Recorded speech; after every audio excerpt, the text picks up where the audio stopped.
안녕하세요. 2월 11일 금요일, 오늘도 말씀 앞으로 나오신 성도님들을 예수님의 이름으로 환영합니다. 함께 말씀을 보시며 또 기도하면서 하루를 마무리하겠습니다. 오늘 보실 말씀은 골로새서 4장 7절에서 18절까지의 말씀입니다.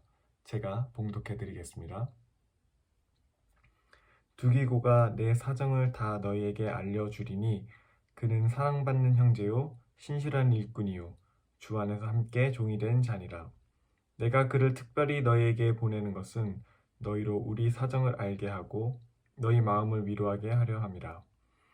신실하고 사랑을 받는 형제 오네시모를 함께 보내노니 그는 너희에게서 온 사람이라. 그들이 여기 일을 다 너희에게 알려주리라. 나와 함께 갇힌 아리스다고와 바나바의 생질 마가와 이 마가에 대하여 너희가 명을 받았음에 그가 이르거든 영접하라. 유스도라 하는 예수도 너희에게 문안하느니라. 그들은 할레파이나 이들만은 하나님의 나라를 위하여 함께 역사하는 자들이니 이런 사람들이 나의 위로가 되었느니라.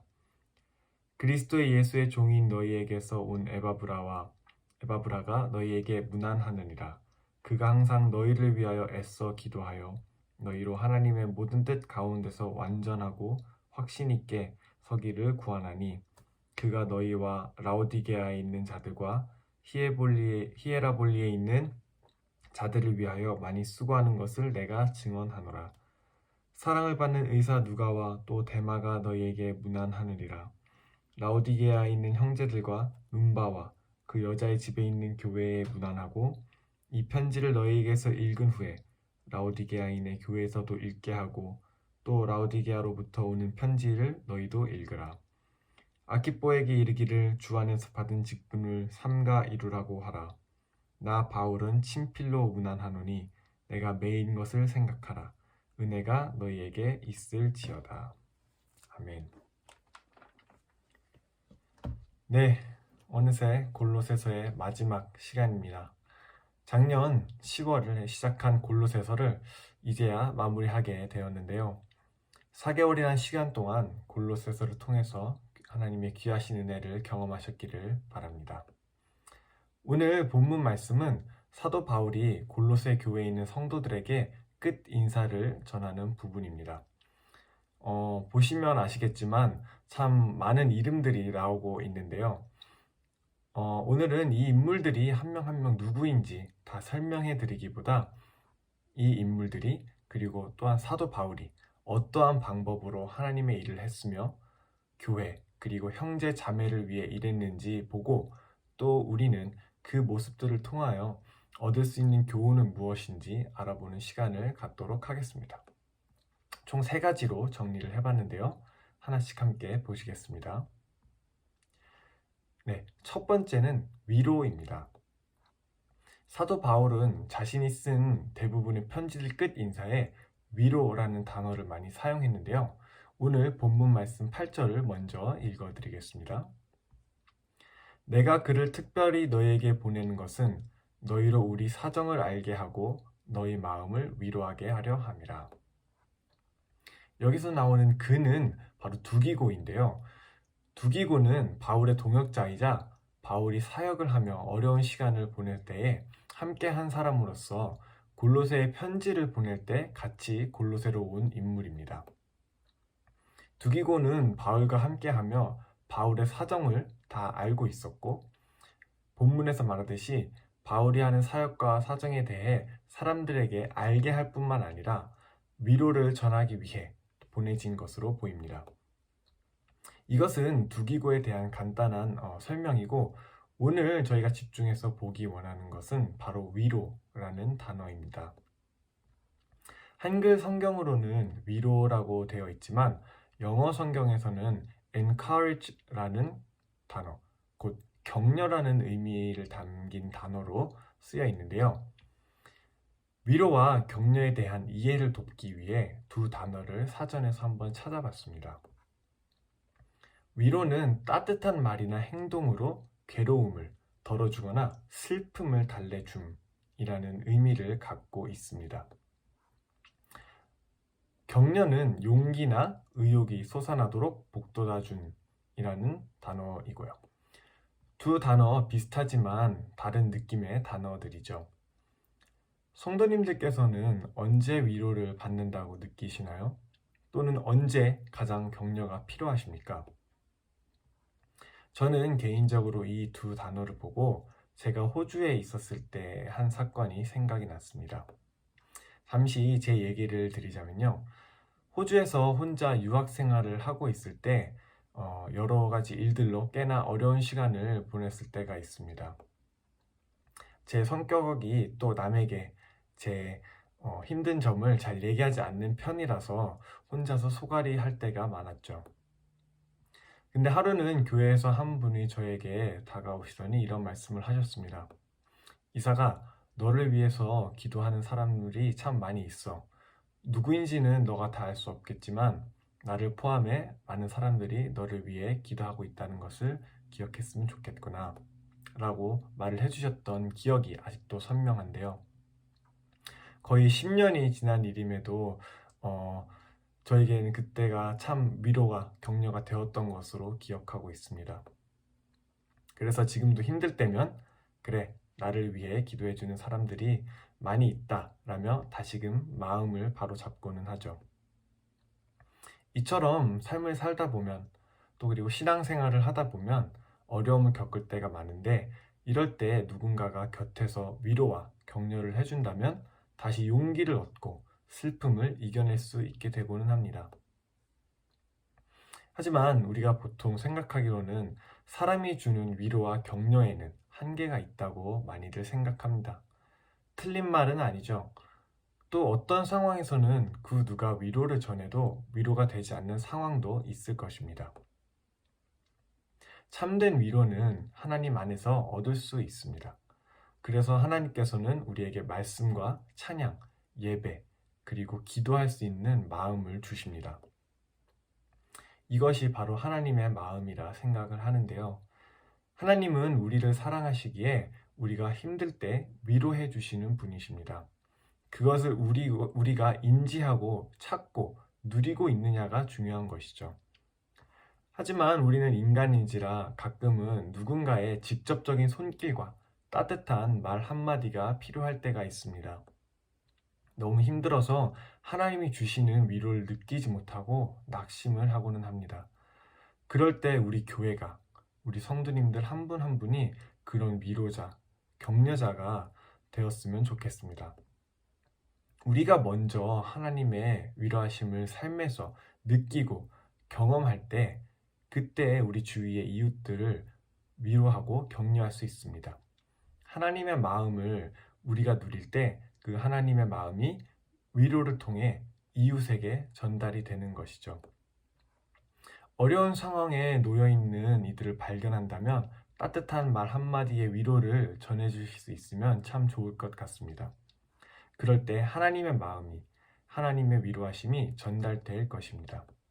그리고 성도님들께서 위로나 격려가 필요하실 때면 언제든 그런 부분들을 나눌 수 있는 사랑동산 교회의 공동체가 있다는 것을 기억하시고 기도 제목을 나누시고 힘든 마음을 털어놓아서 함께 중보하는 교회가 되기를 바랍니다.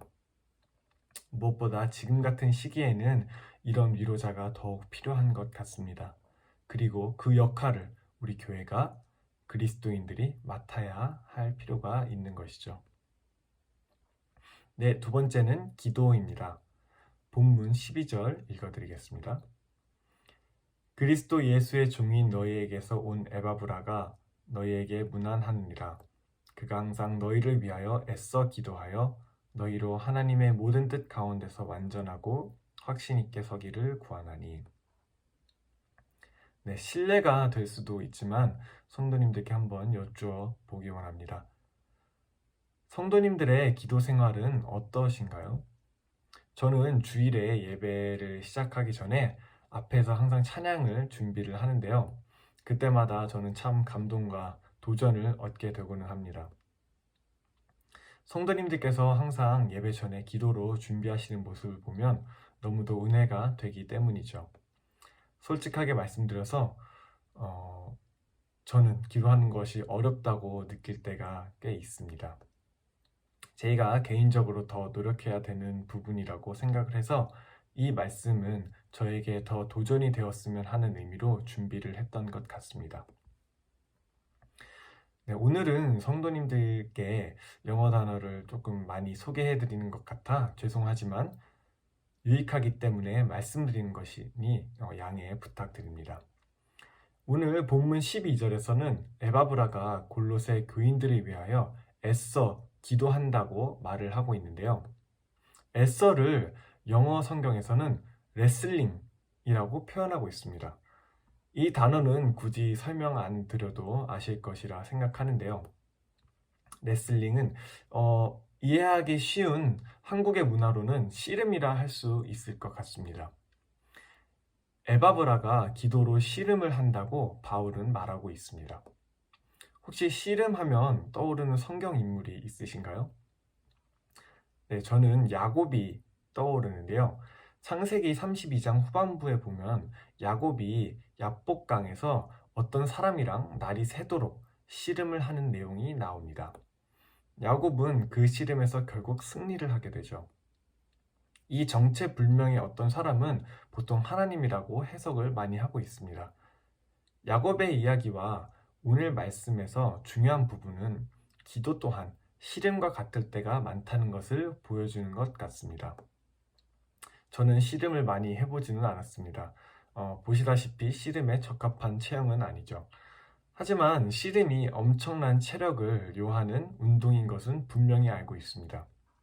씨름 선수들은 그 짧은 몇 분 혹은 몇 초의 경기를 위해 정말 많은 노력을 기울입니다. 이처럼 기도라는 것 또한 몇 초가 되었건 또 몇 시간이 되었건 하나님 앞에서 하나님의 뜻을 기다리며 인내하고 설령 하나님의 응답하심이 당장은 보이고 들리지 않더라도 하나님께서 일하시는 것을 볼 때까지 씨름을 하는 것입니다. 그런 기도를 에바브라뿐만 아니라 사도 바울은 감옥에 갇혀 있을 때에도 불구하고 수많은 교회들을 위해 기도로 씨름을 했을 것입니다. 우리 성도님들께서는 이미 기도 생활을 열심히 하시고 계시겠지만 에바브라가 교인들을 위해 기도로 씨름했듯이 야곱이 하나님과 씨름을 해서 이겼듯이 앞으로도 이 기도의 씨름을 포기하지 않으시고 인내하며 하나님의 뜻이 이루어질 때까지 혹은 이루어지는 것이 보이지 않더라도 하나님을 의지하며 신뢰하며 열심히 씨름하셔서 승리하는 기도를 하시기를 주님의 이름으로 축복합니다. 그럴 때 하나님께서 그 하나님의 때에 맞춰 놀라운 방법으로 응답하실 것이라 믿습니다. 마지막은 직분을 이루는 것입니다. 본문 17절 말씀입니다. 아키뽀에게 이르기를 주 안에서 받은 직분을 삼가 이루라고 하라. 먼저 17절에 등장하는 아키뽀라는 인물은 오늘 본문 말씀과 빌레몬서 두 번밖에 언급이 되지 않는 인물인데요. 학자들이 추측하기로는 빌레몬의 아들이자 골로새 교회에서 중요한 역할을 맡아 헌신하던 인물이라 여겨집니다. 여기서 집중해서 보기 원하는 것은 직분을 삼가 이루라 라는 부분입니다. 우리는 교회에서든 직장에서든 그리고 가정에서든 특정한 직분을 갖고 살아갑니다. 교회에서는 사역자부터 장로, 권사, 집사 등 다양한 직분이 있고 직장에서는 사장부터 직원까지 더 많은 직분들이 있죠. 그리고 우리는 그 맡은 직분에 맞게 행동하고 말해야 합니다. 그것이 바로 질서이죠. 사도 바울은 비록 골로새 교회에 방문한 적이 없어서 아키뽀를 실제로 만나지는 못했을 것입니다. 하지만 아키뽀에 대해서 이야기를 전해 듣기는 했을 것이죠. 그러면서 사도 바울은 아키뽀에게 주님께서 부여하신 일을 포기하지 말고 이루라고 권면하고 있습니다. 여기서 이루라는 단어는 헬라어 원문으로 가득 차다라는 의미를 담고 있는데요. 곧 하나님께서 맡기신 직분, 자신이 가지고 있는 분량이 가득 찰 수 있도록 가득 찰 때까지 열심히 일을 수행하라는 것으로 이해할 수가 있는 것이죠. 네, 성도 여러분들께서는 어떤 직분을 갖고 계십니까? 저는 가정에서는 아들로, 또 학교에서는 학생으로, 교회에서는 청년이자 전도사로 직분을 갖고 살아가고 있습니다. 성도님들에게 그리고 저에게 질문을 하기 원합니다. 각자의 직분을 하나님께서 보시기에 우리는 어떻게 수행하고 있을까요? 부담을 드리고자 하는 것은 아닙니다. 저 또한 하나하나 생각을 해보면 그 모든 직분들이 다 어렵고 부담이 될 때가 있는 것은 사실입니다. 하지만 이 모든 직분은 다 하나님께서 각자에게 알맞게 부여하신 직분입니다. 따라서 나에게 주신 직분에 대하여 다시 한번 생각해보고, 그리고 하나님께서 나에게 허락하신 분량에 가득 찰 때까지 직분을 이루실 수 있기를 바랍니다. 어떤 큰 것을 하나님께서는 바라시지 않으십니다. 가정에서는 서로 존중하고 공경하며 최선을 다하면 되는 것이고, 직장에서는 열심히 또 성실히 맡은 일에 충실하면 되는 것입니다. 그리고 교회에서는 하나님의 자녀의 직분으로 아버지의 사랑을 마음껏 누리고 그 마음을 위로로, 기도로 충분히 누릴 때 자연스레 이웃 사랑까지도 실천이 되는 것이죠. 그렇게 나에게 맡기신 직분을 이룰 때 하나님께서 기뻐하시는 그리스도인의 삶을 살게 되는 것입니다. 네, 여러분, 오늘은 골로새에 보내는 편지의 마지막을 함께 보셨습니다.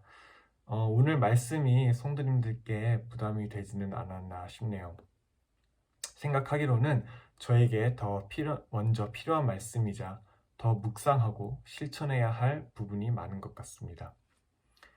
위로하고 기도하고 직분을 이루는 것, 쉬운 것 같지만 쉬운 일이 아니죠.